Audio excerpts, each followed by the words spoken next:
That was the 6th of January 1979 at the North Fitzroy Church of Christ. And Rosemary made the same promises to me, fortunately. Well, those promises have changed our whole lives. Made every day that follow different. She's the person I wake up with each day, and I'm spending the rest of my life with. All time, commitments, hopes, all that we have, we share. All resting on one huge promise and how faithfully it's kept. There are other promises. You've won. That's all right. Your child will live. The war is over. You'll soon be free. You've paid your price. You can leave jail now. Promises like that can make a world of difference, can't they? They can be powerful, bringing huge changes. Or we carry pain in our lives when those promises are broken or not trusted. Well, today we had this promise. Thank you, Caitlin, for doing most of the sermon for me. That was terrific. And the readings did as well, of course. We heard about the promise to Abram and Sarai, as we know as Abraham and Sarah. And that promise was a bit like a marriage deal, bond, covenant, commitment between God and them. But it was, as we'll see later, a bit uneven, a bit lopsided. But it would change their whole lives and the story of their family, God's people ever since, whether it be Israel or through them the followers of Jesus. So let's remember that this is part of the big story that Susie's been sharing with us on Sundays. Remember the first one? God, we're going to do it. God made. Okay. What was the next one? All. That's when all that he made that was good, it belonged to him, was spoilt by the original people choosing to do it my way. To be like God, to not follow his word and to turn their own way. And started to make decisions between good and evil that brought judgment and consequences. Separated them from God and each other. And then the next thing was the last verse. The flood. Sorry, the flood. The flood. With Noah and his family, a new beginning through judgment and death. God had to wipe the slate clean and start all over again because of how evil all the people had become all the time. And yet God's plan meant Noah had to build the really big long ark that was bigger than that space beside the church. And Noah obeyed, so that ark, that flood, became a gift of deliverance. And remember the rainbow, same word for bow, the rainbow pointing upwards. So God showed himself to be both a judge and a rescuer there through the flood. Well, those three things, God making the fall, yeah, that's right, then the flood. And then this was like a background to a painting. Lee's here, and he wants us to scrounge canvases, because he's a fantastic painter, as we'll see in a minute. And but he would get an old painting and paint white or black or whatever over the back, and then he would start the job of painting that picture. So after this background that we've been reading from Genesis 1 to 9, of the God making the world, of it going wrong, and then the flood coming in judgment and starting again, then the next thing is what? What are those? Stars. Okay, promise. After the flood, God started remaking the broken world with the ark. But the trouble is human hearts have not changed. All the things that are wrong in the human story that keep people away from God and separate them from each other meant that there was a problem. Remember Susie's bow in the sky? The word for rainbow is the same as bow. And remember which way it was pointing? Up, not down. so that a reminder or a hint, maybe Susie said, that God would somehow take the punishment for the world that made him sad. But that made a problem, wasn't it? Because God should judge what's wrong. If he's a fair judge, he should, like after we see something terrible on the news, we think, they should go to jail. We want God to be a good judge. But he promises not to. So there's a tension. A bit like that spring in that boat, isn't it? How is God going to solve that problem? So now he makes with this promise the first move, the start of his great rescue plan. Like a film star, like a stage that's been set for a drama to start happening, a play. To take away that curse, he now zooms in from this big picture of what's been happening to the whole world into the story of one man and his wife and their future. This promise is a key moment. It becomes the main golden thread weaving through the whole wonderful story of the Bible from here on. And we would come to see in that story God the Creator, the Judge and the Saviour who we've already seen at work. We would see how it would come about that he would make sin able to be forgiven. How hearts can be changed and made clean that want to live God's way. So God called and made a promise to Abraham. And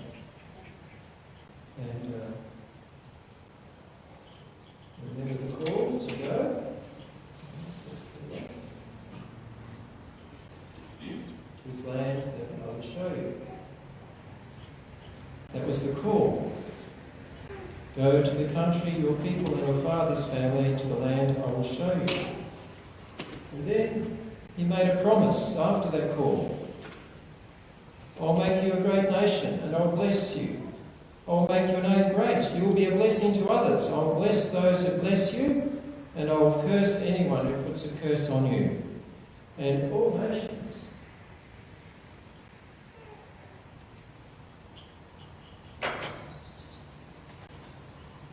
And at the end of it, all nations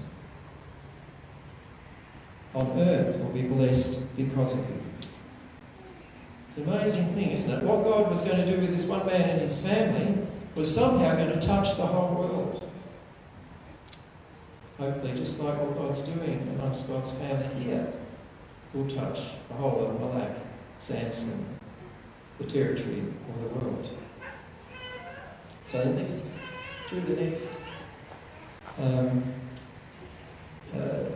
next steps in the big story, we see how that story unfolds. And so what was the response to this promise? Abraham went just as the Lord had told him. Encouraging, isn't it, that he acted straight away. We see him doing it a number of times when offering his son, Isaac, back to God. When God told him to get rid of his slave girl and her child. He acted straight away, even though it really upset him.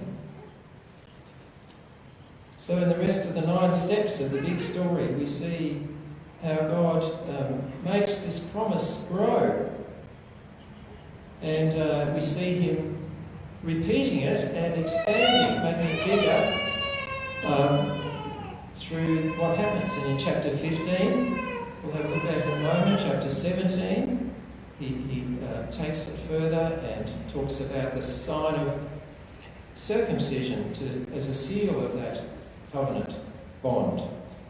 Chapter 18, chapter 21 and 22 with his son Isaac, we see God repeating and making deeper this promise because he loves Abraham and he loves the world that he wants to bless through Abraham. So he's trying to make it clear and help him with his shaky faith.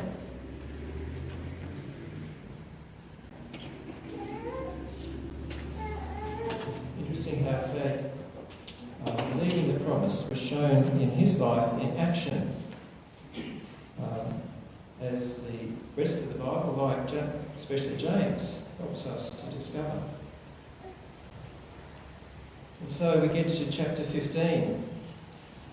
Wondering if his servant would need to be his heir, because Abraham still didn't have any children, and they couldn't. God assures him with a sign, the stars. You'll have your own son. So God took him outside and said, look up at the sky, count the stars. In the Middle East, there are 8,000 stars on a good night. That's a lot to count. If you can, he said, that is how many children will be born into your family. It's a bit of a big ask for someone who can't have any children. He also said to Abraham, I'm the Lord, I brought you out of Ur in the land of Babylon, current day Iraq, and I will give you this land to have as your very own. And the response, Abraham believed God, the Lord, and God was pleased with Abraham because he believed. So Abraham's faith made him right with God. Or in other versions, counted or reckoned to him as righteousness. He was in God's good books, not because of any clever things he did, but because he trusted God's promise. So yes, Abraham believed in a sort of shaky, tentative and fearful way, shown by his many doubts. I guess all of us have had those doubts, haven't we? When we read God's promises in the Bible and think, God, can you really do that?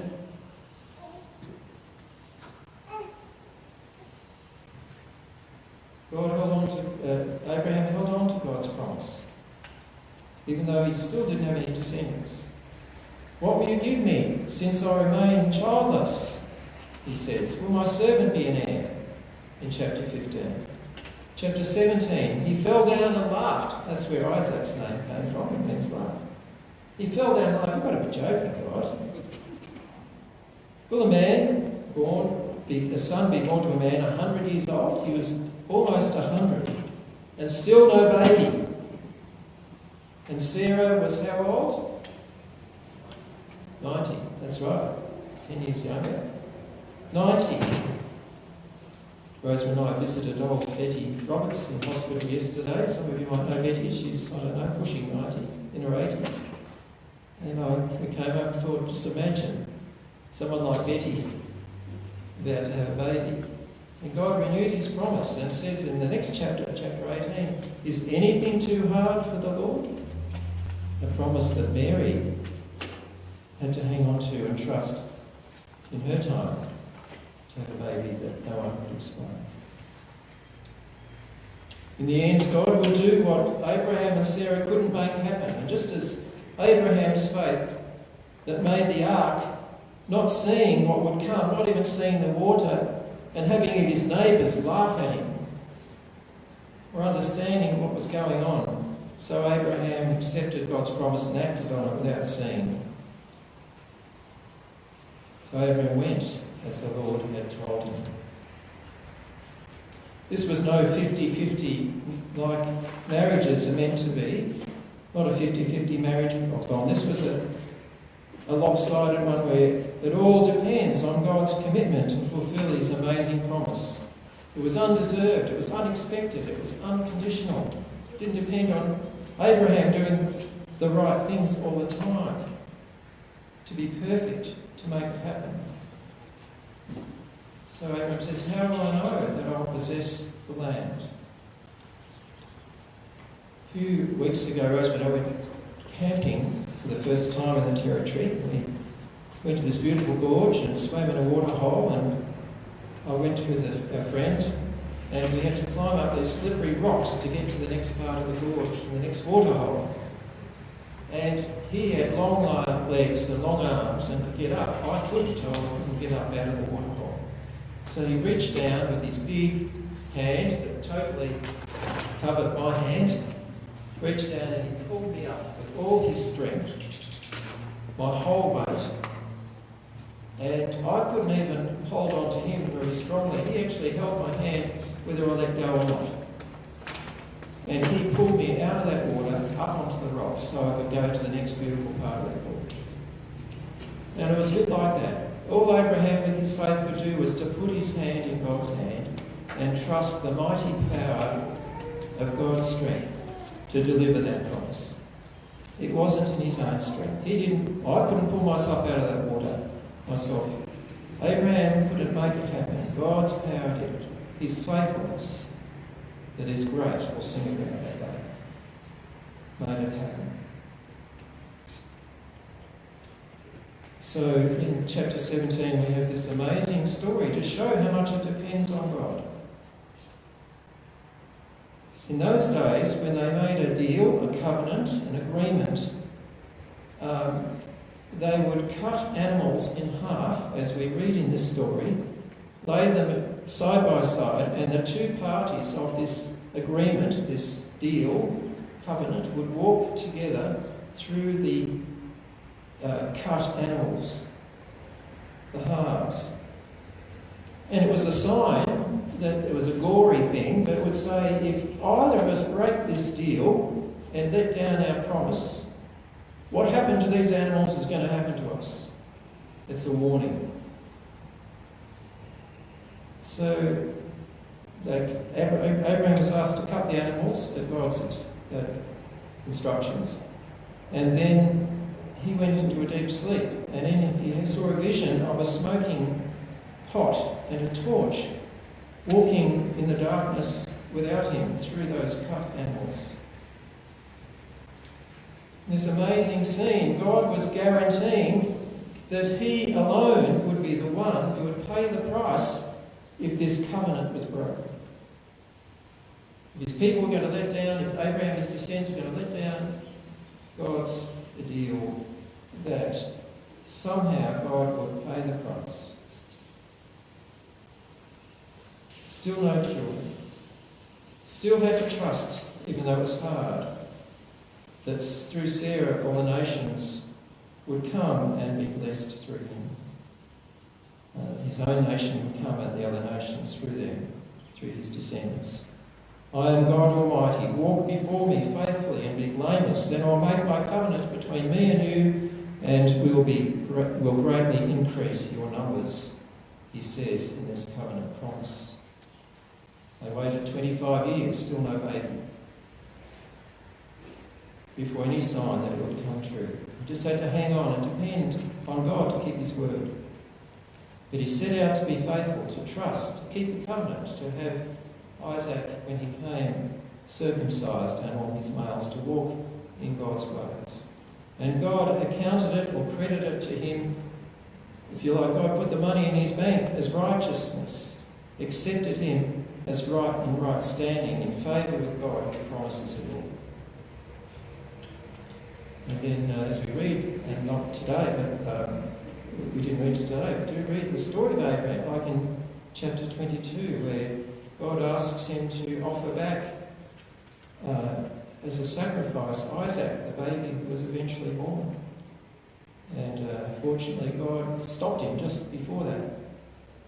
God didn't want him to give up his own son, because one day God would not spare his own son.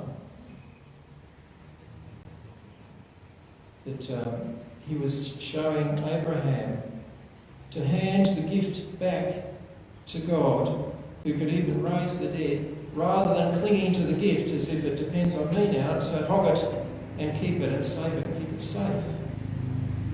You see, all God's promises are like that. It's a daily trust through our whole life, to trust his promise. Not just the day we're baptised or came to St. James the first time, but like Abraham, it's a journey of faith to our life's end. It was lovely to see Betty, who in her nearly 90s, who has faithfully served as a servant of God to her life's end. And God will do it. No wonder Abraham, we read in Hebrews, is a hero of faith, living by faith, even when they died, not seeing and receiving all the things that God promised, admitting that they are strangers and foreigners, sojourners on earth, longing for a better country, another city that God would give them. This theme of faith, we see it in Romans 4, talking about Abraham's faith. that now as his children, through his descendants, through Israel and Jesus who came, and through Jesus now, as we believe like Abraham in Jesus, we are all his children, descendants of him by faith, Jews and Gentiles. God would make it happen and provide a way for those who broke his covenant and were not faithful. And so we see the story. We know through Isaac came the 12 sons who became Israel. They ended up as slaves in Egypt. And then the next bit of the story, what it looked like, God's promise would not happen because they would all die as slaves. God sent Moses to rescue them.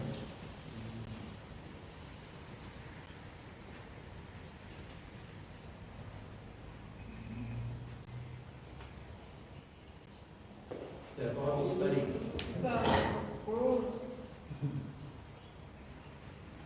In a Bible study on Thursday, Lee, this is Lee, his second Sunday at church, painted this. He did it in 2 days because he was reading the story of Moses.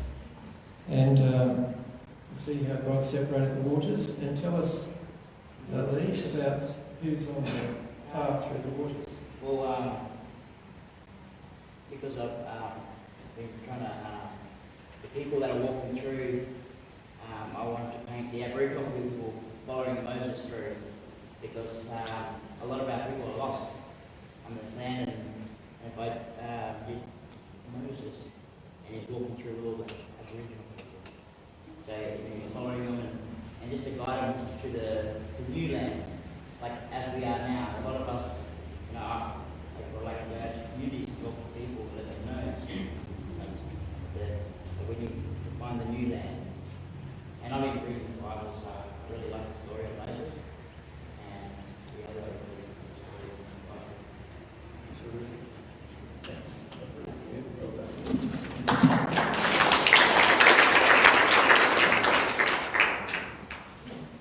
So again, in Moses' time, God is renewing his promise. And the 10 Commandments to follow, to spell out what it means to follow and trust him. And then with King David, promises a kingdom that will never end through his family, a king always to be on the throne, a kingdom that will last forever. And later when God's people let God down, the prophets pointed to a new covenant where people would be forgiven and God's law would be written on their hearts, that the Spirit would make new. And so through these descendants they pointed to the great descendant who finally came, not just for Israel but through him all the nations who would put their faith in him, who would die for them and rise up again. And Paul says that all who trust in him become children of Abraham and heirs of that promise, God's adopted and loved children from all over the world. So as we think about that, let's remember firstly what it might mean for us as to be a people called to faith, to trust God's promise supremely through Jesus. It means that we are humbled, to be set free to see our own failures and our own need of forgiveness, our own need for God to deliver on his promise. To be blessed, to be grateful, we're blessed and adopted into his family, that he will do what we could not deserve or earn. As Paul says, by grace through faith you are saved, is not of yourself, lest anyone can boast. And we're grateful and we can be confident because it rests on his faithfulness, not on how strong our faith is. It's not an equal marriage. We need to learn more about faith. There is room for us to grow and, like Abraham, ask honest questions. It is also a challenge for us, isn't it, to be faithful in our trusting in his promise, but also to be trustworthy when we keep promises, seek to keep promises. And remember that Jesus said, all who believe in his name are given the right, John said about Jesus, All who believe in him are given the right to become children of God. What a privilege to be heirs of that promise. We're also not only called to believe, but called to others. We are part of a family that is to bring, not just to experience the blessing, but to be a channel of that blessing to the nations. God hasn't stopped loving the world that he made, and we shouldn't either. If he called us and blessed us to be a blessing to the nations, the nations need to be on our heart as it is on God's, as they are on God's. Remember the stars next time we look up. It's not just for the children of Israel, but those who trust in God from all.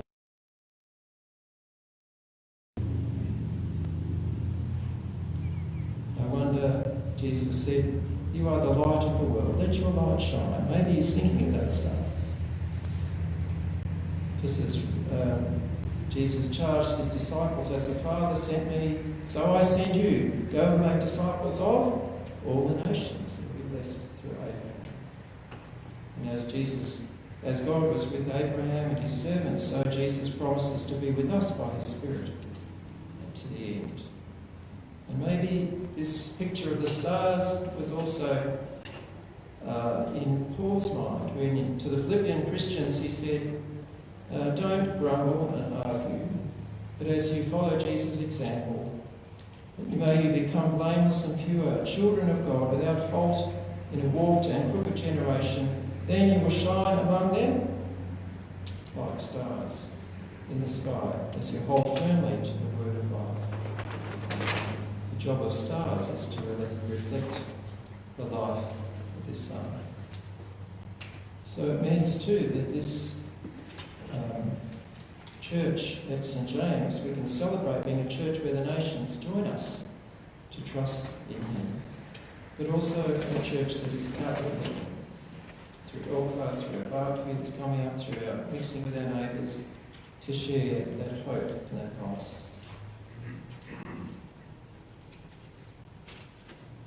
We are called lastly to be a people of hope, because that promise has not yet fully come, but one day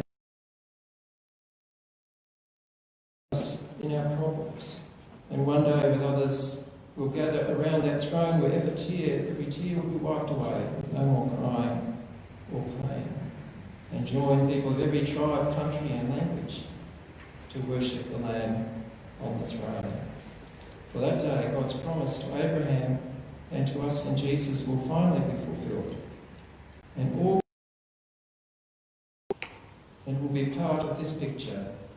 After I looked, and there was with me a great multitude that no one could count, from every nation, tribe and language, standing before the throne and before the Lamb.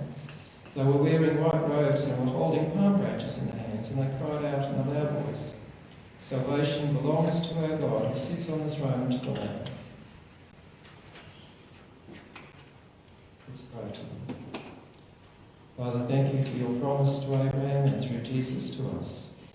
Help us to be people of faith who trust you, and by your Spirit to be a blessing, not only to us, but to the nations that you love for his sake.